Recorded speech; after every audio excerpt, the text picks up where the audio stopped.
Four strangers are trapped in a forest, and they become an episode of Gogglebox for a bunch of mysterious creatures. However, one rebellious young woman just may find the right amount of exposition info to escape. Why are they there? Who are the creatures? And why is it so bloody dark? Sit back and let a Shyamalan fill you in with The Watchers. Hello there, you loose units, and welcome back to another episode of Spicy Boy Reviews. I'm, of course, your host, Andrew Iles. That's right, The Watchers, based on a book written by author A.M. Shine, published in 2022.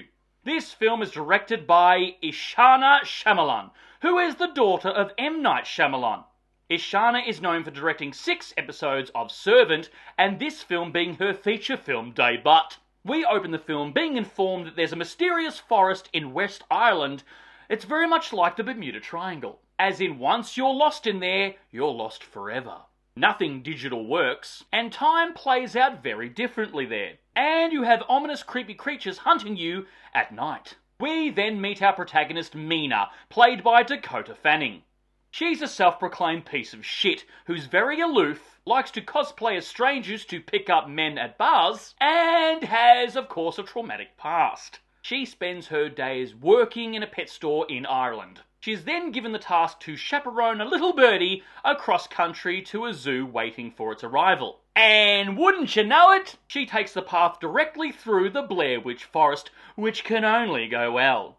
Of course, she ends up lost, her car breaks down, and she has to trek her way through this eerily creepy foggy forest before she runs out of horror movie cliches. She then bumps into an elderly white-haired lady who gives her the Kyle Reese treatment and says, "Come with me if you want to live."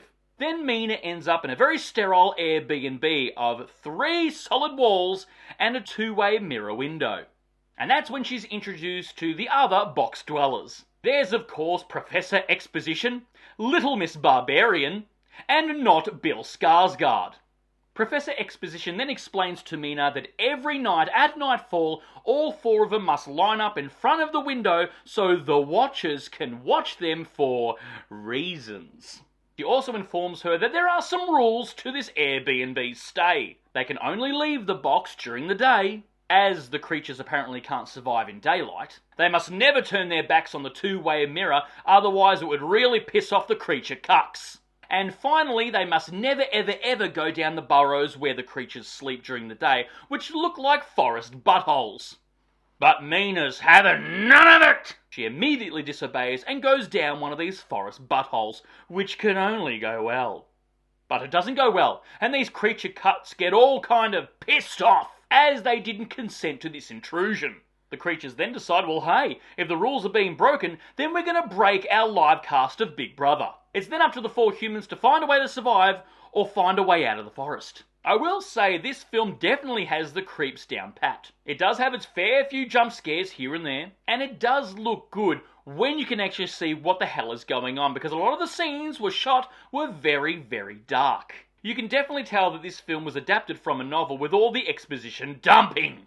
Easy to require the information you need by reading a book because you can see the perspective of the character and listen or read their inner monologue. However, that's very hard to do in a film, to get all the exposition and all the inner thoughts of the characters in a medium of show don't tell. And for a film that's only an hour and 40 minutes, there is a buttload of information that they need to get across quickly. And in saying that though, the film does move pretty brisk at its pace. It doesn't drag, it does actually keep continuously moving. I'm still unsure if that's a detriment to the film or not, but I like the pace. I like when a movie just continuously moves. There's new things that pop up to sort of make the story go, and it doesn't get bogged down and get super slow for no reason. At one point in the film though, the film does try to get us all up to speed with a very convenient plot device that feels incredibly ham-fisted, and does come across as a little silly and forced with how convenient it is. And of course, there is a reveal for what the creatures are and what they want, and when that happened, I was like,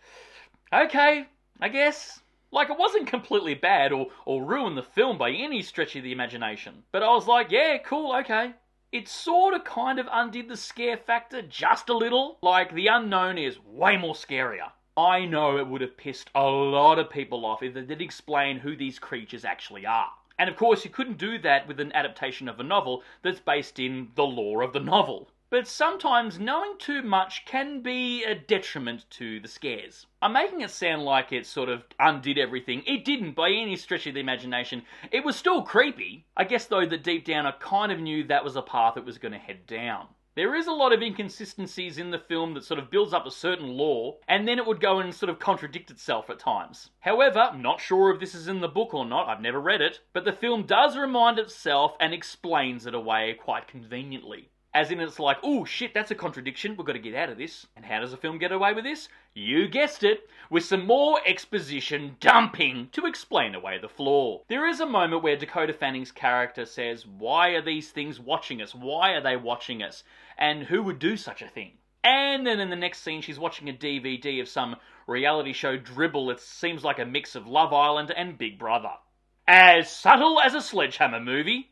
The actors and performances all round are, pretty solid. Dakota Fanning's character, however, our protagonist, isn't the most likeable person. And that's kind of the point. She's broken, yet she learns along the way compassion and how to forgive herself. Albeit wrapped up a little bit too quickly. Oh, I see. Then everything is wrapped up in a neat little package. Of course, it is directed by Shyamalan, so you can expect a twisty twist or two. However, they're okay, I guess, but I did see them coming a mile away. Not a terrible film, but not as good as I sort of hoped it would be. Maybe the book is better. Hey, write down in the comments if that is true. Anyway, guys, didn't mind it, the watchers. That's my cheeky little review of it. Write down below if you've seen it. What are your thoughts on it? But more importantly, is the book better? And of course, if you made it this far into the episode, please give me a thumbs up because your love and support keeps me going, because I just love movies and I assume you do as well. And of course, don't forget to hit that subscribe icon because I give it an episode weekly. And I'll see you back here next week for the next review, but until then, stay spooky, kids.